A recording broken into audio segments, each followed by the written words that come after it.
A dog's life in Colombia. Okay, I must make an important declaration first. I'm not a pet lover. This isn't to say I'm anti-pets. I've no problem with them as long as I've little to no involvement when it comes to their care and attention. It's the same way I feel towards children, really. Sure, I can interact with both children and pets for a while, safe in the knowledge that they're not my responsibility.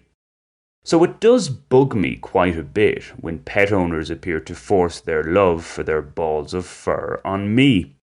In the same way that I dislike public displays of affection between couples, I don't want to see apparently grown-up folk being all lovey-dovey with their best friend and practically insisting that I feel the same way towards the adorable mongrel.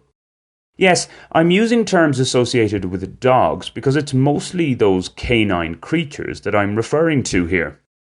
Now, I must say that, traditionally, I've never been much of a cat lover either.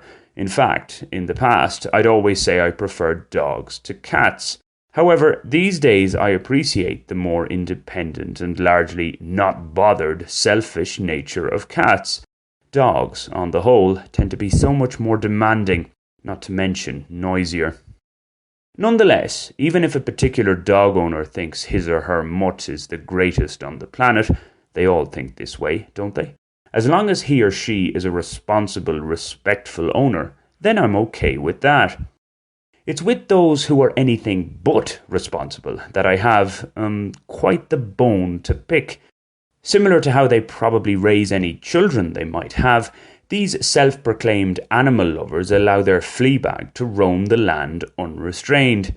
Should said fleabag inflict damage on an innocent passerby, they either deny that it was their bundle of joy who did it, or blame the victim for provoking the incident. It was the latter stance that was taken with me after a dog bit my left calf muscle, drawing blood in the process. "Why are you walking around here?" It's a public road. I have a right to be here as much as anyone. Why can't you control your dog or put a muzzle on it?" Cue the typical Colombian response when confronted by a foreigner. "It's none of your business. It's how we do things here. If you don't like it, don't come around these parts."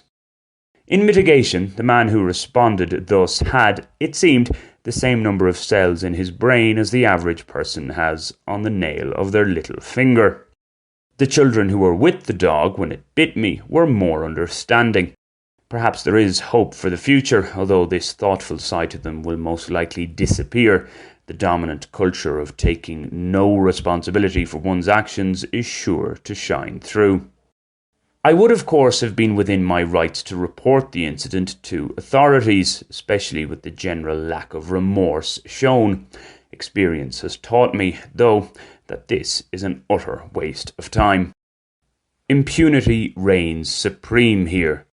In the main, when it comes to looking for support from the Colombian state, indifference is the default reaction.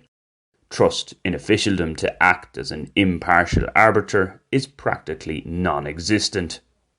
In such an environment, little wonder a community spirit is generally lacking. It's self-interest first and foremost, sometimes followed by a strong loyalty to family. For an academic discussion on Colombia's weak state, weak society, listen to my YouTube interview with the renowned British economist and political scientist James Robinson. The net result is that nobody tends to feel safe. It's every man, woman and child for him or herself. Only the dogs seem to truly run free. And Álvaro Uribe Vélez, to a lesser extent, albeit.